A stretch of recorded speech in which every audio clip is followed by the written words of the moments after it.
తమ్ముడు ప్రార్థించినట్లుగా మనం సంవత్సరం చివరిలోకి వచ్చేసాం. మన లోపాలను మనం సవరించుకుంటూ కొత్త సంవత్సరంలోనికి వెళ్ళాలని చెప్పి తమ్ముడు ప్రార్థన చేశాడు ఇందాక. ఆ విధముగా మనం ప్రతిసారి మనం అలాంటి మనసే కలిగి ఉంటాం.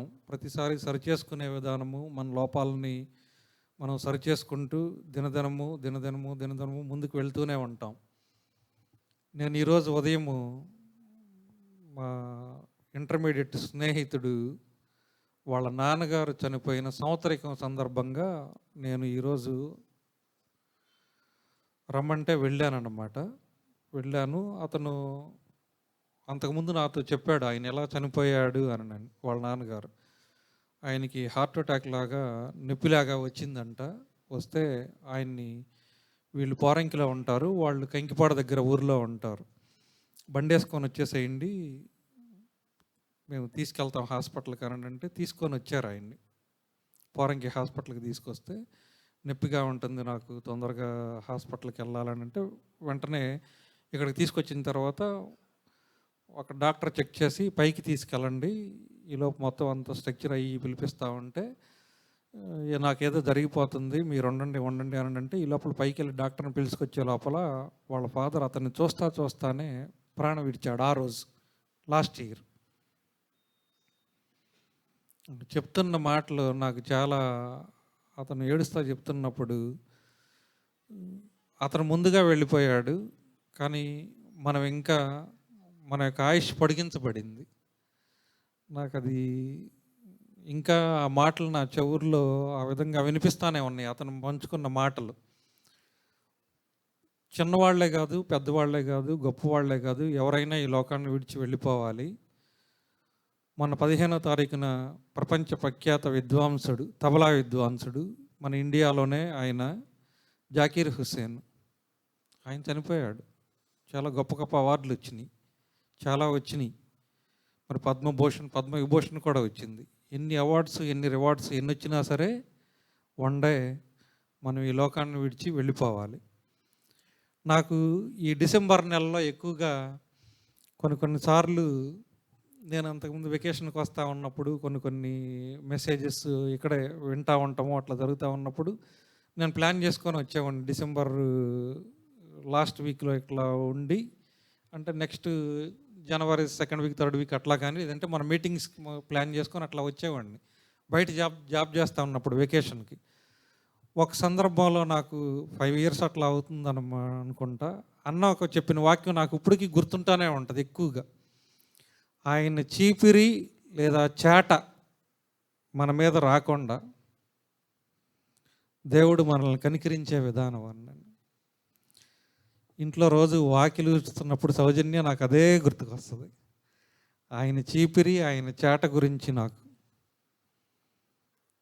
అది అసలు ఎప్పుడు అట్లాగా మైండ్లో ఉండిపోయింది. అది చీపిరి చేట చూసినప్పుడు మనం అందుకే ఉన్నావేమో, ఆ చీపిరి చేట మన మీద రాకుండా. 2022వ సంవత్సరం డిసెంబర్ నెలలో కూడా ఇంకొక వాక్యం నాకు బాగా గుర్తుంది. అది స్వపరీక్షా లోపం, సమన్వయ లోపం, సహవాస లోపం, ఈ 3 బాగా గుర్తున్నాయి నాకు. అంటే స్వపరీక్షా లోపం, స్వపరీక్ష చేసుకోం మనం. సమన్వయ లోపం, సహవాస లోపం, ఈ 3 దిద్దుకోవాలని చెప్పి అన్న చెప్పారు. ఆ 3 ఎప్పుడైతే జరుగుతుందో మన జీవితాల్లో, ఎప్పుడైతే అది ప్రాక్టికల్గా మనకి ఆచరణాత్మకంలోనికి తీసుకెళ్తామో అప్పుడే మనం నేర్చుకుంటున్నట్లు, మనం సరిచేసుకుంటున్నట్లు అన్నని చెప్పి చాలా బాగా మాట్లాడారు అన్న.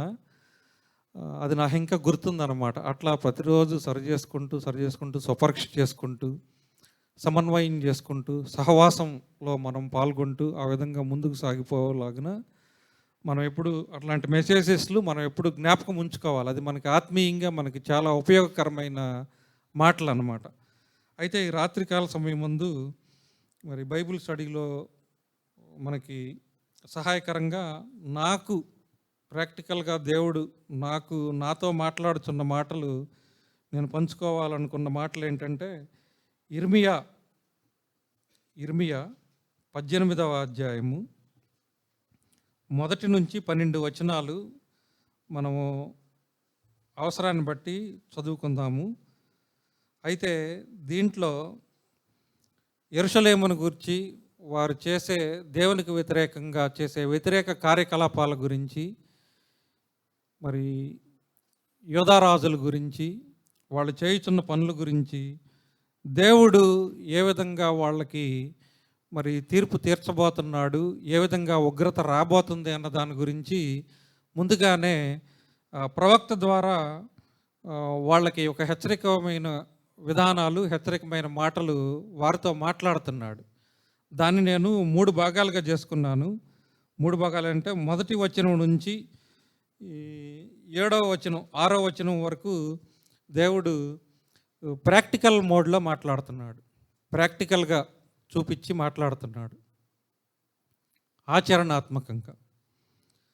దాన్ని అట్లాగే 7వ వచనం నుంచి 11వ వచనం వరకు ప్రివెంటివ్ టాక్, నివారణాత్మక మాటలలో మాట్లాడుతున్నాడు. నివారణాత్మక పద్ధతి. దానికి వాళ్ళ రిప్లై ఎలా ఉందంటే ఫులిష్ టాక్ లాగా ఉంది. వాళ్ళ యొక్క లాస్ట్లో వాళ్ళు 12వ వచనంలో వాళ్ళ రిప్లై ఎలా ఉందంటే మూర్ఖ స్వభావంతో కూడిన మాటలు మాట్లాడుతున్నారు. అయితే ఈ మొదటి 2 వచనాలు 3 వచనాలు మనం చదువుకున్నట్లయితే, నీవు లేచి కుమ్మరి ఇంటికి పొమ్ము, అక్కడ నా మాటలు నీకు తెలియజేతును. నేను కుమ్మరి ఇంటికి వెళ్ళగా వాడు తన సారి మీద పని చేయుచుండెను. కుమ్మరి జిగటమంటితో చేయుచున్న కుండ వాని చేతిలో విడిపోగా ఆ జిగటమన్ను మరలా తీసుకొని కుమ్మరి తనకు యుక్తమైనట్టుగా దానితో మరి ఒక కుండ చేసెను. కొన్నిసార్లు దేవుడు మనతో ప్రాక్టికల్ టాక్ మాట్లాడుతూ ఉంటారు. ప్రాక్టికల్గా అంటే ఆచరణాత్మక మాటలు. మనం ఏ విధంగా మనం జీవించాలి, ఏ విధంగా మనం ఫాలో అవ్వాలి, మన యొక్క భౌతిక సంబంధమైన పరిస్థితులు కానీ, ఆత్మ సంబంధమైన పరిస్థితులు కానీ అవి ఎలా మాట్లాడతారంటే, కొన్నిసార్లు దైవ సేవకుల యొక్క హెచ్చరికలు, దైవ సేవకుని యొక్క మాటలు, లేదంటే సహవాసంలో కానీ, వాటి ద్వారా మనము దేవుడు ఒక ఆనవాలు, ఒక రుజువు అలా చూపించి మాట్లాడుతూ ఉంటారు. నేను 2017లో నేను జాబ్కి దుబాయ్ నుంచి రిటర్న్ అయిపోయి జాబ్కి రిజైన్ చేసి వచ్చినప్పుడు, వేరే జాబ్కి ప్రయత్నం చేస్తూ ఉన్నప్పుడు నేను ప్రయత్నం చేయలేదు. అంటే ఆ దేశానికి వెళ్ళాలని కూడా నేను ఎప్పుడు అనుకోలేదు. అది ఆపర్చునిటీ వచ్చింది, వెళ్ళాను. ఆ తలంపుతోనే వెళ్ళాలి, కానీ ఒక ప్రార్థనాపూర్వకంగా నేనైతే అక్కడికి వెళ్ళలేదు. ఆపర్చునిటీ వచ్చింది, గబుకున్న సూట్ కేసు సర్దేశాను. బాగానే ఉంటుంది కదా అని చెప్పి, తెలిసిన వాళ్ళు ఉన్నారు కదా అని చెప్పి పట్టుకొని వెళ్ళిపోయాను. అక్కడికి వెళ్ళిన తర్వాత ఒక డిఫరెంట్ కంపెనీ, ఒక డిఫరెంట్ నాకు సంబంధించిందే, నేను వాడే సాఫ్ట్వేరే కానీ వేరే ప్రొసీజర్లో పనిచేయాలన్నమాట అంది. అయితే నేను పనిచేస్తూ ఉన్నాను కానీ నా మైండ్కి ఆ సబ్జెక్ట్ ఎక్కట్లేదు. నాకు నేను చేసిందేమో ఆర్కిటెక్చర్ ఫీల్డ్, సివిల్ ఫీల్డ్. అక్కడ జరిగేది ఏంటి, మెకానికల్ ఫీల్డ్. మెకానికల్ అంటే పైప్ లైన్స్, ఈ చాలా రకరకాల డిఫరెంట్ చిన్న పైపులు, పెద్ద పైపులు, రకరకాలు అట్లా ఉంటుంది ఇన్ఫ్రాస్ట్రక్చర్ ప్రాజెక్టులో. నేను ప్రార్థన చేసుకుంటున్నాను, నాకు అసలు చేయాలని మనసు లేదు.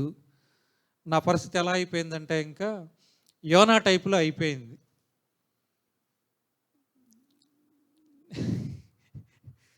నినివే వెళ్ళమంటే నేను తాసుకు టికెట్ కొట్టుకున్నాను. నేను అట్లా అయిపోయింది.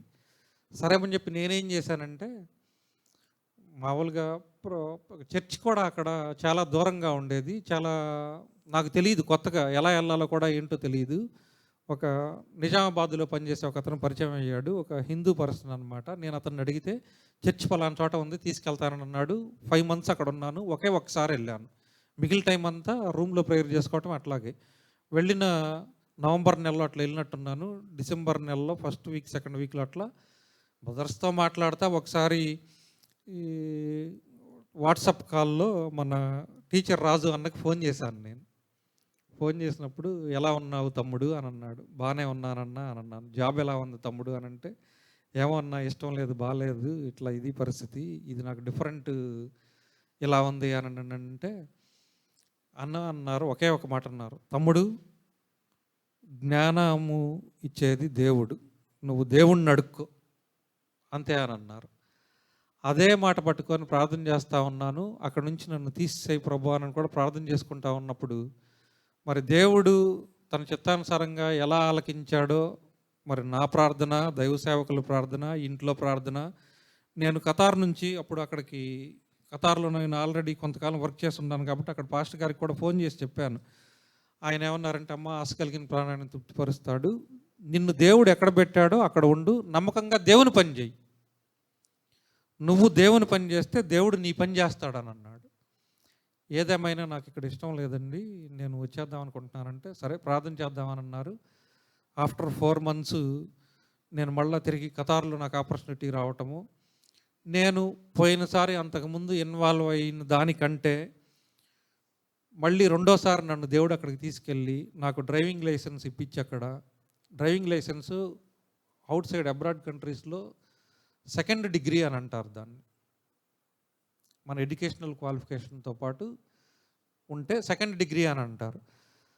అలా ఇచ్చి కొంతమందిని దేవుని సన్నిధికి నడిపించడానికి, కొంతమందికి ఉపయోగపడటానికి, కొన్ని క్యాంప్స్ దర్శించడానికి, కొంతమందిని మరి దేవుని సన్నిధికి నడిపించడానికి, బ్యాక్ స్లైడ్ అయిపోయిన వాళ్ళని తిరిగి మరలా దేవుని సన్నిధికి నడిపించడానికి దేవుడు అలా వాడుకున్నాడు. అలా దేవుడు పురుకొల్పించి పంపించాడు అన్నమాట. అది అలా నేను నమ్మాను. అయితే ఇక్కడ కొన్నిసార్లు దేవుడు కూడా మనకి ప్రాక్టికల్ తలంపులతో మాట్లాడుతూ ఉంటాడు. అదే ఇక్కడ ఇర్మియాకి చెప్తున్నాడు అనమాట. వాళ్ళ మీద యెరూషలేములో ఉన్న వారికి, మరి యెరూషలేము నివాసులకు కానీ, ఇశ్రాయేలుకి కానీ, యూదారాజుల వాళ్ళకి కానీ వాళ్ళకి చెప్పేది ఏంటంటే, ఇక్కడ ఇర్మియాతో చెప్తున్నాడు, నీవు లేచి కుమ్మరి ఇంటికి పొమ్ము, అక్కడ నా మాటలు నీకు తెలియజేతును. నేను కుమ్మరి ఇంటికి వెళ్ళగా వాడు తన సారి మీద పనిచేయుచుండెను. కుమ్మరి జిగటమంటితో చేయుచున్న కుండ వాని చేతిలో విడిపోగా ఆ జిగటమన్ను మరలా తీసుకొని కుమ్మరి తనకు యుక్తమైనట్టుగా దానితో మరి యొక్క కుండను చేశాను. ఇక్కడ కుమ్మరి అనగా దేవుడు, ఈ మనకి తెలుసు, మనం చాలాసార్లు మనం చదువుకున్న మాటలే. జిగటమన్ను అనగా మనమే. ఆయన తనకు యుక్తమైనట్టుగా మనల్ని మార్చుకుంటా ఉన్నప్పుడు కొన్నిసార్లు మనం ఆయన చేతిలో ఉండకుండా మనం విడిపోతూ ఉంటాం, పక్కకు వెళ్ళిపోతూ ఉంటాం. ఆయన ప్రణాళికలో మరి కొన్నిసార్లు మనం ప్రాక్టికల్గా మనం ఎలా అనుకుంటామంటే, ఆయన ప్రణాళికలో ఉన్నామని అనుకుంటాము. ఒకవేళ మనకిష్టం వచ్చిన కార్యాలు చేస్తే, అదే మనం అనుకున్నది జరగలేదనుకోండి, ఇది దేవుని చిత్తం కాదని అనుకుంటాం. ఒకవేళ ఆయన ప్రణాళికలో లేమేమో అని చెప్పి మనం ఆలోచిస్తాం. కొన్నిసార్లు మనం ఆయన ప్రణాళికలో లేకపోయినా సరే ఏదన్నా చేయాలనుకున్నప్పుడు దేవుని చిత్తమును జరిగించిన వాళ్ళం అవుతాం. ఇది ఎప్పుడు నేర్చుకుంటూ ఉంటాం. కానీ కొన్నిసార్లు మనం ఎలా ఆలోచిస్తామంటే, ఇది నేను అనుకున్నాను కదా, నేను జరగలేదు కదా అని అనుకుంటూ ఉంటాం. కానీ దేవుడు మనల్ని ఏమనుకుంటాడంటే, ఆయనకి యుక్తమైనట్లుగా మనల్ని మరల్చాలని అనుకుంటూ ఉంటాడు. కానీ మనమే విడిపోతూ ఉంటాం. మా అత్తగారు ఊరు వెళ్తూ ఉన్నప్పుడు ఒక మధ్యలో అక్కడ కుండలు తయారు చేసే ఒక బట్టి ఒకటి ఉంటుంది. పామర్లో ఎక్కువ ఉంటాయి చుట్టుపక్కల, అటు పామర్ నుంచి గుడివాడ వెళ్ళే వైపు చాలా ఉంటాయి. నేను కూడా కొన్నాను, చిన్న ముంతలు కొన్నాను 2 సార్లు పిల్లలిద్దరి కోసం. దాంట్లో ప్లెయిన్ ఒకటి ఉంటుంది, మంచిగా తయారు చేసిన ఒక తాడుతో దాని మీద డిజైన్ చేసింది కూడా ఉంటుంది. చాలా ఉంటాయి. అన్నీ అర్హమైనయే, అన్నీ మంచియే, అన్నీ మంచి పాత్రలే. ఆయన యుక్తమైనట్టుగా ఆయన చేసుకుంటాడు. కొన్ని కుండలు చేస్తాడు, కుండల మీద మూతలు కూడా చేస్తాడు కుమ్మరి. అట్లా మనల్ని కూడా దేవుడు చిన్నవాటిలుగా చేస్తాడు. అంటే దేవుని సన్నిధిలో మనం వాడబడేటట్లు కొన్ని పెద్ద బాధ్యతలు ఉండొచ్చు, కొన్నిసార్లు చిన్న బాధ్యతలు ఉండొచ్చు. అది దైవ సేవకులు మనలో ఉన్న పొటెన్షియల్ని బట్టి, మనలో ఉన్న ఆ పొటెన్షియల్ని బట్టి దాని ప్రకారం ఆయన మనకి పరిస్థితిని బట్టి, దాన్ని బట్టి మన కెపాసిటీని బట్టి ఆయన మనకి అప్పచెప్తూ ఉంటారు. అక్కడ చేయాల్సింది ఏంటి? మనం దేవుని పని జరిగించాలి, అంతే కాన్సెప్ట్. అంతేగాని ఇది చిన్న పనా పెద్ద పనా, ఆ పని అయితే నేను చేస్తాను, ఈ పని అయితే చేస్తాను, అలా మనం ఎప్పుడూ ఆలోచించకూడదు. ఇక్కడ కుమ్మరి అనేకమైన పాత్రలు చేస్తున్నాడు. అవి చిన్నవి అవ్వచ్చు, పెద్దవి అవ్వచ్చు. కొన్ని అన్నీ ఘనమైనవిగా, అన్నీ అర్హమైనట్లుగానే వాడే పాత్రలే. నేను ఒకసారి వేరే కంట్రీ వెళ్ళినప్పుడు ఈ మ్యూజియంకి వెళ్ళాను. పెద్ద మ్యూజియంకి వెళ్ళినప్పుడు 1800లో 1850 అట్లా ఉందన్నమాట. అక్కడ రాసి ఉందన్నమాట. ఒక పెద్ద కింగ్ వాడే ఒక పెద్ద ప్లేట్ ఉంది. ఆ ప్లేట్ పక్కమంటే చిన్న స్పూన్ ఒకటి ఉంది. యాక్చువల్గా ప్లేట్ కన్నా స్పూన్ చాలా దాని మీద అది సెరామిక్తో చేసినవి అన్నమాట. అది కూడా మంటితోనే, one type of material, clay. అది కూడా దాని మీద చాలా డిజైన్ అని ఉంది.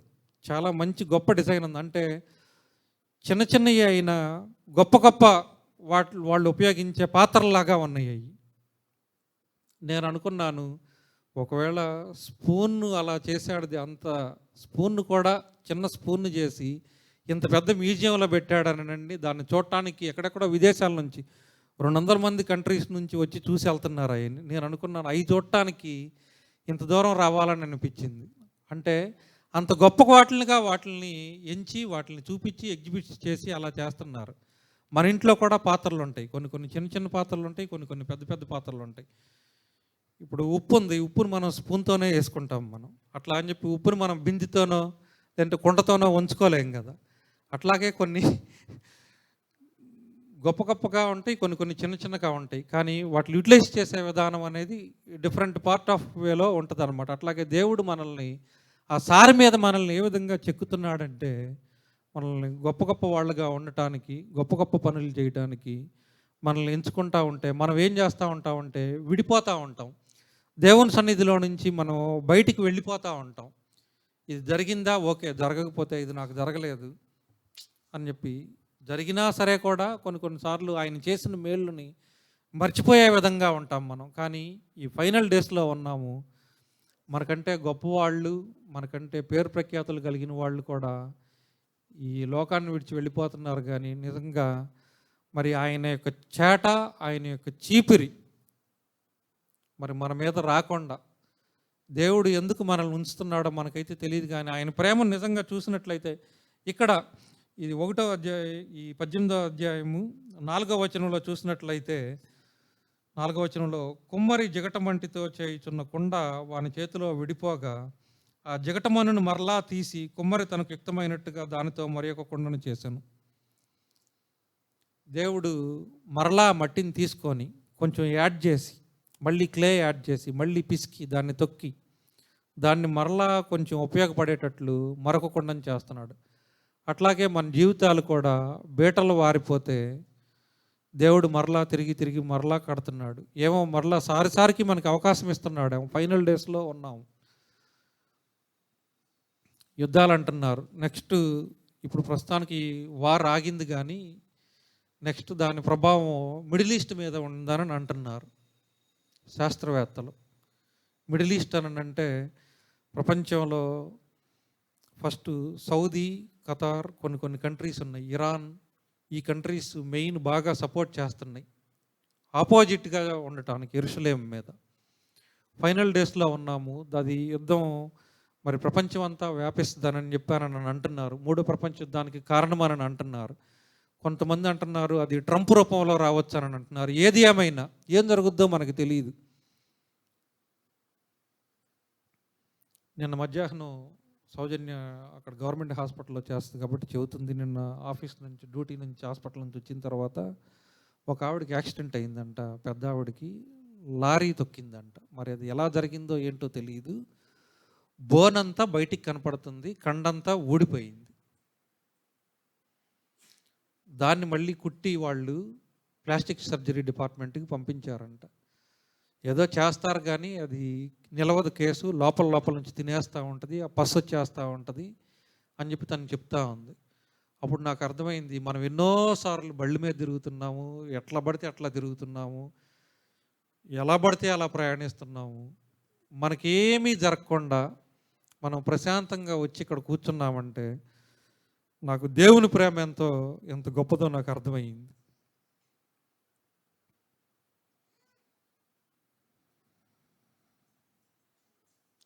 సిటీలో మనం ఎన్నో చూస్తూ ఉంటాం. ఎంతోమంది మన ముందు యాక్సిడెంట్ అవుతూ ఉంటాయి, జరుగుతూ ఉంటాయి. మనం అయ్యో అనుకుంటాం, వెళ్ళిపోతూ ఉంటాం. మనకు అది చూసినంతసేపు జస్ట్ ఒక 1 మినిట్ కానీ 2 మినిట్ కానీ అయ్యో పాపం అని అనిపిస్తుంది. కానీ అది దేవుడు ఒకవేళ మన జీవితాల్లో అనుమతిస్తే ఎట్లా ఉంటుందో నాకైతే తెలియదు. కానీ ఒకవేళ అనుమతిస్తే కనుక బాధ వర్ణాతీతం అని అనిపించి దేవుని ప్రేమ మాత్రం నాకు జ్ఞాపకం వస్తూ ఉంటుంది.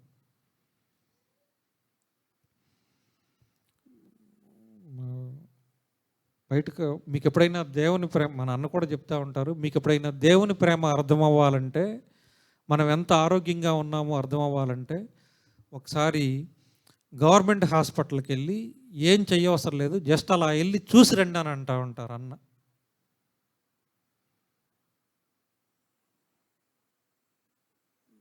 కాబట్టి ఈ రాత్రికాల సమయం మనం ఫైనల్ డేస్లో ఉన్నాం.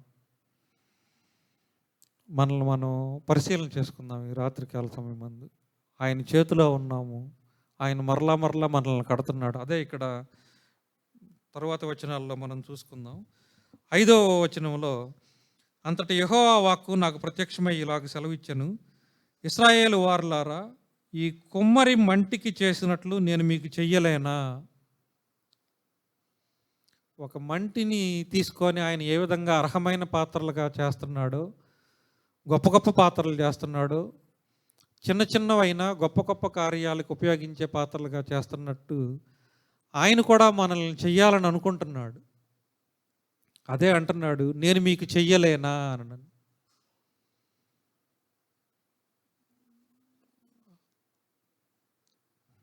ఇశ్రాయేలు వారులారా, ఈ కుమ్మరి మంటికి చేసినట్లు నేను మీకు చెయ్యలేనా? ఇదే యెహోవా వాక్కు.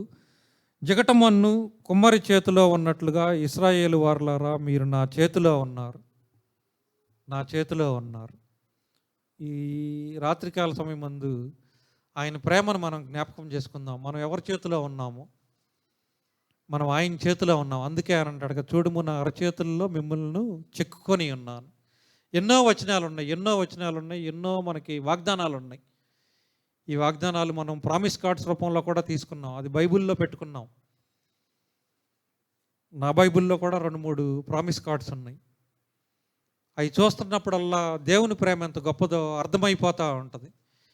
కేవలం ఈ ఫైనల్ డేస్లోనే కాదు, ఈ డిసెంబర్ నెలలోనే కాదు, ఇంకా 2 వారాలు ఉన్నాయి. ఈ రోజుల నుంచి లెక్క చూస్తే 2 వారాల్లో మనం వారానికి 2 కూడికలు వేసుకున్న ఈ 2 వారాల్లో అప్రాక్సిమేట్లీ 4 to 6 కూడికలకు అటెండ్ అవుతాం. ఈ 2024వ సంవత్సరంలో ఈ కూడిక నుండి రాబోయే కూడికల్లో మనల్ని మనం పరివర్తన చెంది 2025వ సంవత్సరంలో ఒక తీర్మానపూర్వకంగా మనం దేవుని సన్నిధిలో వెళితే మనల్ని కూడా ఆయన గొప్ప పాత్రలుగా చేస్తాడు, గొప్పవారిగా ఎంచుతాడు. మనం చిన్నవారమే అయినా సరే ఆయన మన ద్వారా గొప్ప గొప్ప కార్యాలు చేస్తారు.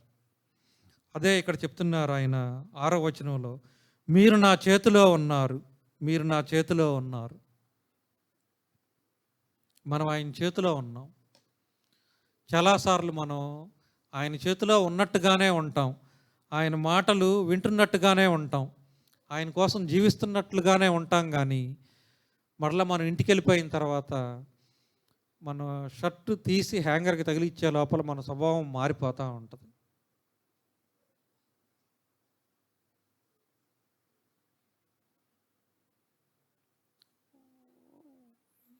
నా మట్టుకు నేను అలాగే ఉన్నాను చాలాసార్లు.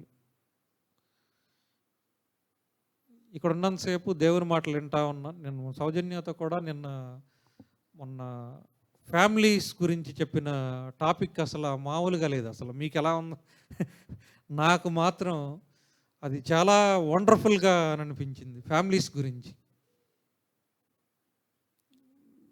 నిన్న మరలా రీక్యాప్, ఈరోజు నిన్న ఈవినింగ్ రీక్యాప్ చేసి మళ్ళీ చూస్తూ ఉన్నప్పుడు కూడా అన్న చాలా వండర్ అయిపోయి మా ఇంక చూస్తా ఒకవైపు అంటే ఒకసారి మా ఇంక చూస్తా అన్న అసలు నాతో కూడా దేవుడు మాట్లాడాడు అన్నట్లు ఆయన యొక్క అలా ఉంది. ఆయన కళ్ళలోకి చూస్తుంటే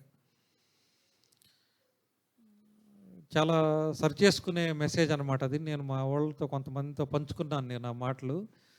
కుటుంబ జీవితాల్లో అది చాలా ఉపయోగకరమైన మాటలని నాకు అనిపించింది. అదే ఇక్కడ 7వ వచనంలో మాత్రం దేవుడు మనల్ని ఆ విధంగా ఉంచలేదు. దాన్ని పెళ్ళగింతుననియు, విరుగగొట్టుదుననియు, నశింపజేయుదుననియు. చాలాసార్లు దేవుడు ఈ మాటలు మన మీద అప్లై చేయాలని అనుకుంటాడు, కానీ ఆయన అప్లై చేయరు. ఆయన యొక్క ప్రేమను బట్టి, ఆయన యొక్క కృపను బట్టి. ఆయన మనల్ని తీసేయాలంటే ఎంతోసేపు పట్టదు, జస్ట్ ఏదో ఒక రూపంలో. 2005వ సంవత్సరంలో ఎంసీ న్యూటన్ బాబు గారు మనకు వార్షిక కూడికల్లో ఒక చిన్న మాట చెప్పారు. పైన జరిగింది అప్పుడు మనకి ఈ మందిరం పైన టెంట్లేసి పెట్టేవాళ్ళం 2005లో అనుకుంటా. దేవుని పిలుపు రకరకాలుగా ఉంటుంది. న్యూటన్ బాబు గారు చెప్పింది, దేవుని పిలుపు రకరకాలుగా ఉంటుంది. అది అనారోగ్య రూపంలో అవ్వచ్చు, యాక్సిడెంట్ రూపంలో అవ్వచ్చు, సహజ మరణాలు అవ్వచ్చు, రకరకాలు అవ్వచ్చు. ఎలా అయినా పిలుచుకుంటాడు దేవుడు. సడన్ కాల్ అవ్వచ్చు, అది ప్రీ ప్లాన్డ్ కాల్ అవ్వచ్చు, ఎలా కాలింగ్ అయినా అవ్వచ్చు, కానీ దేవుడు మనల్ని పిలుచుకుంటాడు. దానికి తగ్గట్టుగా మనం జీవించాలి. అది సడన్గా ఎలా జరుగుద్దో తెలియదు. అట్లాగే ఇక్కడ 7వ వచనంలో దాన్ని పెళ్ళగింతుననియు, విరగొట్టేదుననియు, నశింపజేయుదుననియు. ఇది ప్రాక్టికల్గా మన జీవితాల్లో మనం అన్వయించుకుంటే ఈ మూడిట్లో ఏదో ఒకటి జరగవచ్చు. కానీ ఆయన మనల్ని సారిసారికి క్షమించి క్షమించి క్షమించి క్షమించి మనకు అవకాశం ఇస్తున్నాడు. మేబీ 2024వ సంవత్సరంలో మరలా మనకు అవకాశం ఇస్తున్నాడు. మనం అనుకుంటాం చాలా ఆరోగ్యంగా ఉన్నాము, నాకు ఏ ప్రాబ్లం లేదు అని అనుకుంటూ ఉంటాం.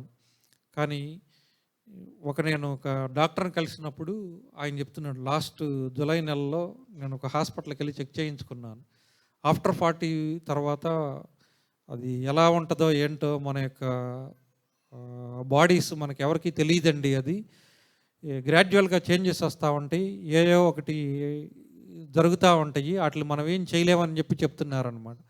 అట్లా ఈ చిన్న చిన్న వీటిల్లోనే ఎట్లా ఉంటే మన భౌతిక సంబంధమైన జీవన విధానంలో, ఆత్మ సంబంధమైన జీవితాల్లో మనం ఇన్ని కోడికలకి అటెండ్ అవుతూ, ఇంత జరిగించుకుంటూ, ఇన్ని కోడికలు అటెండ్ అవుతూ, ఇన్ని సంవత్సరాలు మనం భక్తి జీవితాన్ని మనం ఇలా చేస్తూ, ఏదో ఒక సందర్భంలో మనకి దేవుని వ్యతిరేకంగా జీవిస్తే దేవుడు ఈ మాటలు మన జీవితాల్లో అప్లై చేయాలని అనుకుంటూ ఉండొచ్చాము. దాన్ని పెళ్ళగింతుననియు, విరుగుగొట్టుదుననియు, నశింపజేయుదుననియు. అట్లాగే ఆయన ఒక కండిషన్ చెప్తున్నాడు 8వ వచనంలో, ఏ జన్మను గురించి నేను చెప్పితునో ఆ జన్ము చెడుతనము చేయుట మానిన ఎడల నేను వారికి చేయనుద్దేశించిన కీడును గూర్చి సంతాపపడుదును. చెడుతనము మానిన ఎడల నేను వారికి చేయనుద్దేశించిన కీడును గూర్చి ఆయన ఏమనుకుంటున్నాడంటే, చెడుతనము మానివేస్తే ఆయన సంతాపపడతాడంట. మానివేస్తే మనం శరీరంతో ఉన్నాం కాబట్టి, శరీర స్వభావాన్ని కలిగి ఉన్నాం కాబట్టి, మనలో డిఫరెంట్ రకరకాలైన మైనస్లు ఉండొచ్చు మనలో. అది మనకి వాక్య రూపంలో నుంచి వెళ్తేనే మనకు అర్థమవుతుంది. ఇతరులు చెప్పేటప్పుడు అది మనకి పడదు. శరీర స్వభావంగా ఉంటాం కాబట్టి మనలో మన స్వభావం అంట, మనం దేవుణ్ణి నమ్ముకున్నాం కాబట్టి మనం అణిగిమణిగి ఉంటాం. మనం ఒక స్ప్రింగ్ లాగా నొక్కేసిన స్ప్రింగ్ లాగా ఉంటామంట మనం. అది స్ప్రింగ్ ఎప్పుడైతే వదిలేసిందో మనలో ఉన్న స్వభావం టప్మంట ఒకేసారి రైజ్ అవుద్దంట. దేవుని ఆత్మ మనలో ఉంది కాబట్టి మనం స్ప్రింగ్ లాగా ఉన్నాం. మనం ఒకవేళ మనం దేవునికి దూరంగా బతికితే ఆ స్ప్రింగ్ ఎలా అయితే టప్మంట వదిలేసి బయటికి వచ్చేస్తుందో అట్లా మన స్వభావం కూడా అట్లా అయిపోతుంది. కాబట్టి దేవుడు 8వ వచనంలో ఆ జనులతో ఏ విధంగా అయితే మాట్లాడుతున్నాడో ఆయన మనతో కూడా మాట్లాడుతున్నాడు. ప్రివెంటివ్ టాక్, నివారణాత్మక చర్యల ద్వారా మనతో మాట్లాడుతున్నాడు. చెడుతనము మానివేయటం. ఆయన సారూప్యంలో ఉన్నాము. ఇంకా ఆయన సారూప్యంలోనికి వెళ్ళాలంటే, చెక్కబడాలంటే, ఒక పాత్రగా మరల్చబడాలంటే ఆయన యొక్క రూపంలో మనం వెళ్ళాలని అంటే మనలో ఉన్న ఏదైతే ఆయనకి వ్యతిరేకంగా ఉన్న స్వభావం మనమే దేవుని వాక్యాన్ని చదువుకునేటప్పుడే, దేవుని మాటలు వినేటప్పుడే, దేవుని సన్నిధిలో ఉన్నప్పుడే మనకు అర్థమైపోద్ది మనలో ఉన్న స్వభావం ఎలా ఉంది ఏంటి అని. అలాగే ఆయన 8వ వచనంలో 9వ వచనంలో చెప్తున్నారు, మరియు కట్టెదననియు నాటెదననియు ఒక జనమును గూర్చి కానీ రాజ్యమును గూర్చి కానీ నేను చెప్పి ఉండగా ఆ జనము నా మాట వినకుండా నా దృష్టికి కీడు చేసిన ఎడల దానికి చేయదలిచిన మేలును గూర్చి నేను సంతాపపడదును. చెడుతనము మానివేస్తే ఒకవేళ ఆ మేలులు చెడుతనమును చేయుట మానిన ఎడల నేను వారికి చేయునుద్దేశించిన కీడును గుర్చి సంతాపడతానంటున్నాడు 8వ వచనంలో. 9వ వచనంలో 10వ వచనంలో ఆ జనము నా మాట వినకుండా నా దృష్టికి కీడు చేసిన ఎడల నేను చేయదలిచిన మేలును గూర్చి సంతాపపడదును. ఒకసారేమో ఆయన కీడు గురించి మాట్లాడుతున్నాడు, ఒకసారేమో మేలు గురించి మాట్లాడుతున్నాడు. మేలు చేయ ఉద్దేశించి ఉన్నాడు, మనమే దూరంగా జరిగిపోతున్నాం. మనం దూరంగా వెళ్ళిపోతున్నాం. దైవజనులు మనల్ని ఎన్నిసార్లు హెచ్చరించుంటారు,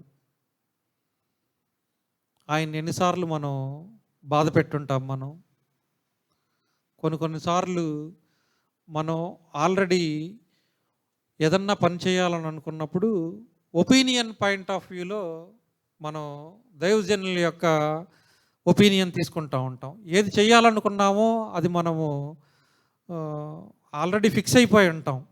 అది ఆయనకి ఇన్ఫామ్ చేయాలి కాబట్టి ఇన్ఫామ్ చేసేసి మన ఇష్టం వచ్చింది చేసేస్తూ ఉంటాం. అది జరగనప్పుడు మనం దుఃఖపడతా ఉంటాం. అది అలా చేయకూడదు అని చెప్పి దైవజనుల ద్వారా హెచ్చరింపబడతానే ఉంటాం. దాన్ని తీసుకొచ్చి ఇక్కడ రుద్దటము, ఇక్కడ రుద్ది మళ్ళీ మనం బాధపడతాము. అలా చేయకుండా మనం దేవుని సన్నిధిలో యథార్థమైన భక్తితో వ్యతిరేకమైన స్వభావం మానివేసి మనల్ని మనం రిపెంటెన్స్, రివైవల్, పశ్చాత్తాపం, పునరుజ్జీవం ఈ రాత్రికాల సమయంలో మన హృదయాల్లో మనం పరిశీలన చేసుకుందాం. మీకే కాదు, నిలబడుతున్న నాకు కూడా ఈ మాటలు వర్తిస్తాయి. నేను కూడా అట్లాగే నాలో నేను ఈ వాక్యాన్ని చదువుకుంటా ఉన్నప్పుడు నా హృదయం ఒక బాగా సంఘర్షణకు లోనైపోతూ ఉంది. దేవుడు నాకు ఇన్ని అవకాశాలు ఇచ్చాడు. 44 సంవత్సరాలు కాపాడాడు. 44 సంవత్సరాల్లో రక్షింపబడిన దగ్గర నుంచి దేవునితో మనం ఈ సంవత్సరం అని మార్చుకుంటానని మనం ఆయనతో ఆడతానే ఉన్నాం. ఆయన ఏమంటున్నాడంటే మనల్ని కడతాను, మనల్ని నాటుతాను అని అంటున్నారు ఆయన. మా చిన్నతనంలో మా నాయనమ్మ వాళ్ళ ఊరు వెళ్ళినప్పుడు ఒక 10 కొబ్బరి చెట్లు ఉండేవి. 10 కొబ్బరి చెట్లకి మా నాయనమ్మ పాదులు చేయమని చెప్పేది. ఒక పాదులు చేసి ఒక పెద్ద రౌండ్గా చేసి మేము మట్టి తీసుకొని ఈ బ్రిక్స్ పెట్టి దానిపైన మట్టి చేసి నీట్గా చేసి నీళ్ళు పోస్తూ ఉండేవాళ్ళం evening time. After summer vacation అయిపోయి తిరిగి వచ్చిన తర్వాత మంచి బోండాలు వచ్చాయన్నమాట. మాకు లెటర్లో రాసేది, మీరు పాదులు చేశారు, నీళ్లు పోసి వెళ్ళారు, వీటికి కొబ్బరి బొండాలు కాసినయ్యి అని. అంటే ఆవిడ హ్యాపీ ఫీల్ అవుతా ఉంటే ఆ కొబ్బరి బొండాలు మా కోసం మళ్ళీ ఎండబెట్టి వాటిని దాసి మళ్ళీ మాకు చూపించేది. ప్రాక్టికల్ టాక్ అన్నమాట అది. కొబ్బరి చెట్టు ఉన్న పచ్చగా ఉంది, చాలా బాగుంది అయ్యా, పచ్చగా ఉన్నాయి అయ్యా, మీరు పోసి వెళ్ళారు అని అట్లా ఉండేది ఆవిడ. పెద్ద వయసు ఆవిడ.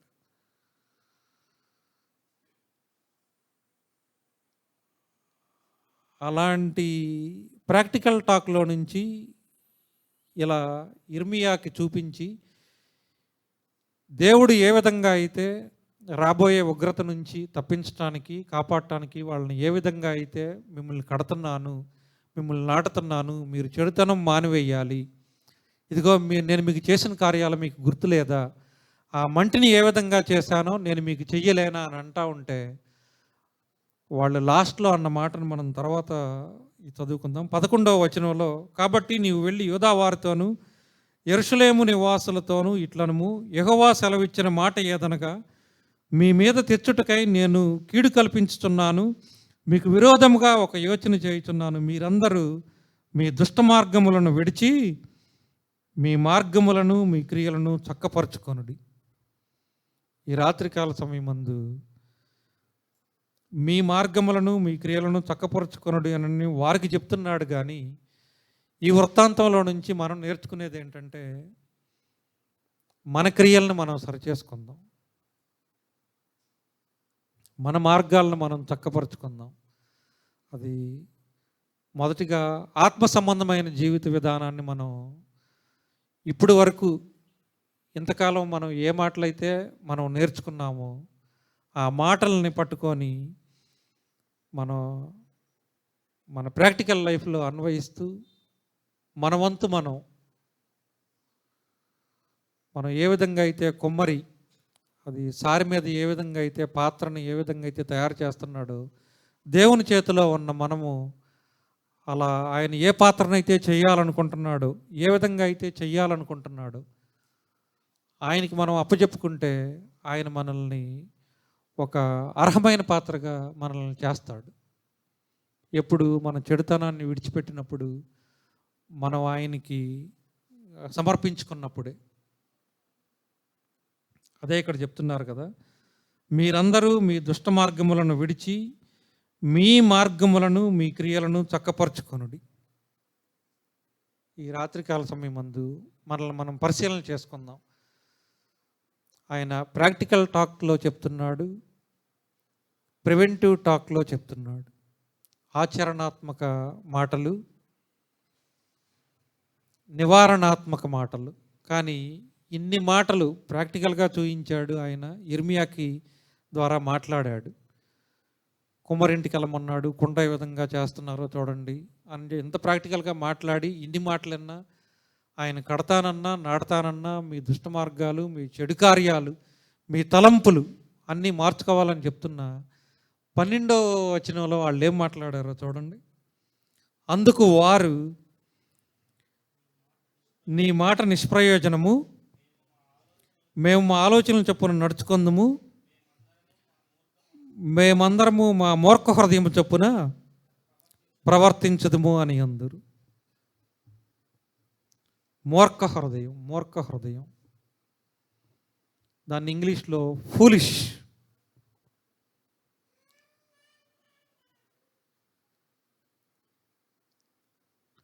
దేవుడు ఎన్నోసార్లు మనల్ని హెచ్చరించారు, ఈ వృత్తాంతంలో నుంచి హెచ్చరించారు. అట్లాగే లూకాసు వార్త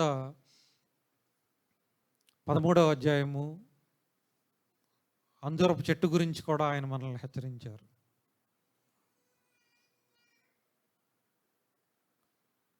మూడు సంవత్సరాలు అంజూరపు కాపు. ఆ క్రాప్ ఏంటంటే, అంజూరపు చెట్టు 3 సంవత్సరాలు ఎందుకని అన్నారంటే, క్రాప్ వస్తుంది 3 సంవత్సరాలకి. 3 సంవత్సరాలకు క్రాప్ రాకపోతే దాన్ని తీసేయమని అన్నారు. ఎందుకనంటే నేల వేస్ట్ అయిపోతుంది, వృధా అయిపోతుంది, ఆ తోట వృధా అయిపోతుంది. అంటే ఆయన అంటున్నాడు, లేదు ఈ సంవత్సరానికి ఉండనిద్దాం, ఈ సంవత్సరానికి చూద్దాం, వచ్చిందా సరి, రాకపోతే తీసేయండి అని చెప్పి అన్నట్లు. మేబీ మనకి ఆయన ఈ సంవత్సరం అవకాశం ఇచ్చాడు. ఎందుకు ఇచ్చాడనంటే నాకు తెలియదు. ఒకవేళ మనలో ఇంకా మార్చుకోవాల్సిన స్వభావం ఉందేమో. నా మట్టుకైతే నాకు చాలా ఉంది, నేను ఇంకా మార్చుకోవాల్సింది. మనం దినదినము మార్చుకోవాలి. ప్రతిరోజు మనల్ని మనం మార్చుకుంటానే ఉండాలి. మనం నేర్చుకుంటున్నాం కాబట్టి మనం మార్చుకుంటానే ఉండాలి. అది ఎంతకాలం వెళ్ళొద్దో తెలియదు. కానీ ఆ నేర్చుకున్న మాటలను అక్కడే వదిలిపెట్టేసేసి మార్చుకోకుండా మళ్ళీ మనం కొత్త మాటలు వినేసేసి అట్లాగే నేర్చుకుంటానే ఉంటే, ఆ అంజూరపు చెట్టుకి ఏ విధంగా అయితే అవకాశం ఇచ్చి దేవుడు ఏ విధంగా అయితే మరి తీసేయమనని ఒక తీర్పు ఇచ్చాడో, మేబీ మనల్ని కూడా అలా తీర్పు తీరిస్తే మనం ఈ రాత్రికాల సమయం ముందు ఈ సమయంలో మనం ఇక్కడ కూర్చొని ఉండేవాళ్ళం కాదు.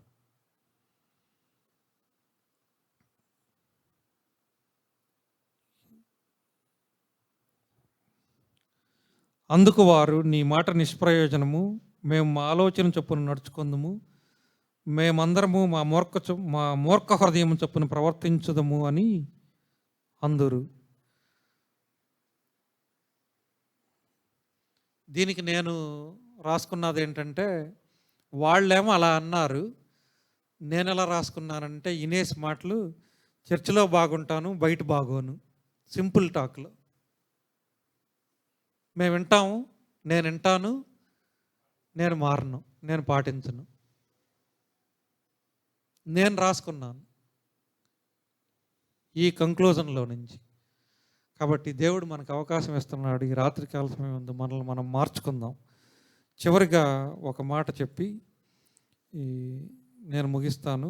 ఇదే 18వ అధ్యాయంలోని 12వ వచనంలో, అందుకు వారు నీ మాట నిష్ప్రయోజనము, మేము మా ఆలోచనలు చొప్పున నడుచుకుందాము, ఇది మనం మేమందరము మా మూర్ఖ హృదయం చొప్పున ప్రవర్తించమని వాళ్ళు అన్నారు. కానీ ఇదే మాట మనం అన్నాం అనుకోండి, ఒకవేళ దేవుడు క్లోజ్ చేసేసాడు అనుకోండి చాప్టర్ ఇంతటితో, మన పరిస్థితి ఏంటి? ఈ అధ్యాయం తర్వాత వాళ్ళకు మీద చాలా తెగుళ్ళు వచ్చినాయి, చాలా దండయాత్రలు వచ్చినాయి, దేవుడు చాలా చేశాడు, ఎన్నో తెగుళ్ళు వచ్చినాయి, ఎన్నో ఉపద్రవాలు వచ్చినాయి. ప్రతి అధ్యాయం చివరి వచనంలో అదే ఆయన రాశాడు. వాళ్ళ మీద వచ్చే తెగుళ్ళు, వాళ్ళ మీద వచ్చే పనిష్మెంట్స్ ప్రతి అధ్యాయంలో ఉంటుంది. కాబట్టి ఈ రాత్రికాల సమయం మనల్ని మనం తీర్మానం చేసుకుందాం. మనలో రిపెంటెన్స్, రివైవల్, మరలా మనల్ని పుట్టించుకుందాం. సంవత్సరం చివరిలో ఉన్నాం. ఎప్పుడు ఎక్కడ ఎలా ఏం జరుగుతుందో తెలియట్లేదు. బహుశా మన జీవిత దినాలు మనం లెక్కించుకునే స్థితిలో ఉన్నామేమో.